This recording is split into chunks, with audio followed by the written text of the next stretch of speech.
I had a financial advisor. We had gone through our referral process. And as you know, we tell advisors, don't ask for referrals. Don't pitch it.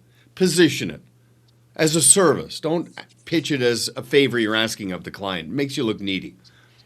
You can't bring your needs to the marketplace. You have to bring your value. So anyway, he went back and reframed, reintroduced himself to a long-term client and all his value-added services.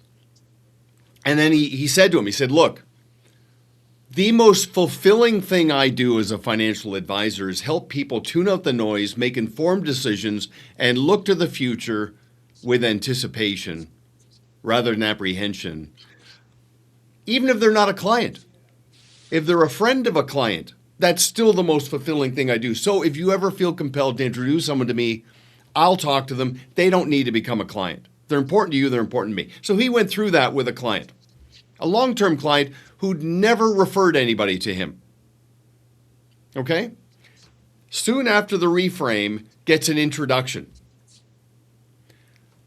He speaks to the friend of the client and he says, hey, I'm looking forward to having a chat with you. As you know, there's no expectation this needs to go anywhere. I'll be a sounding board. So they got together and he started off just eased in and said, so what prompted you to want to sit down with me?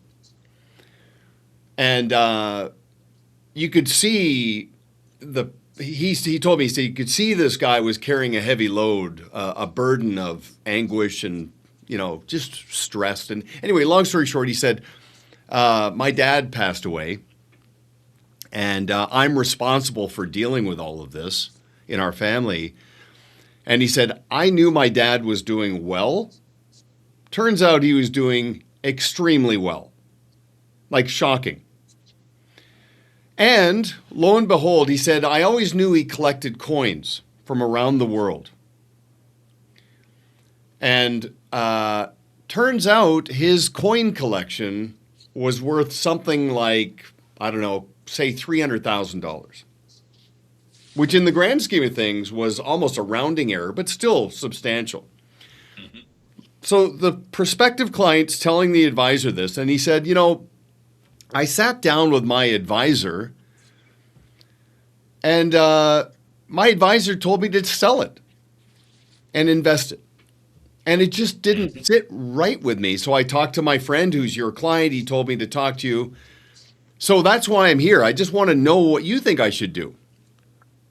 And the advisor, our client, says to him, he says, hey, I'm really sorry for your loss. That's just impossible to deal with all of that. I'll tell you something. If that's my dad, I'm not selling that. That's his legacy. I'm going to spread that around to the family, and that's just something that's glue for us. So I'm not selling that. And he said it was like the prospective client was like a flower in the sun, physiologically changed right before his eyes. And he said, oh my gosh, that's just exactly how I feel. But why wouldn't my advisor tell me that? And our advisor said to him, he said, I don't know him. He's looking out for you, I'm sure. But at the end of the day, he doesn't get paid to give you that advice. Yep. So the enlightened advisor future paces relationships, understands that there's assets held outside of the process, and that's going to increase. That's going to get bigger, and there will be liquidity events. Position yourself so that your clients know that anything outside of your process could one day have a liquidity event, be monetized, and then come inside the process. Just detach yourself from an expectation of when, and just be pure and be process driven, I guess is where I'm going with that. Now,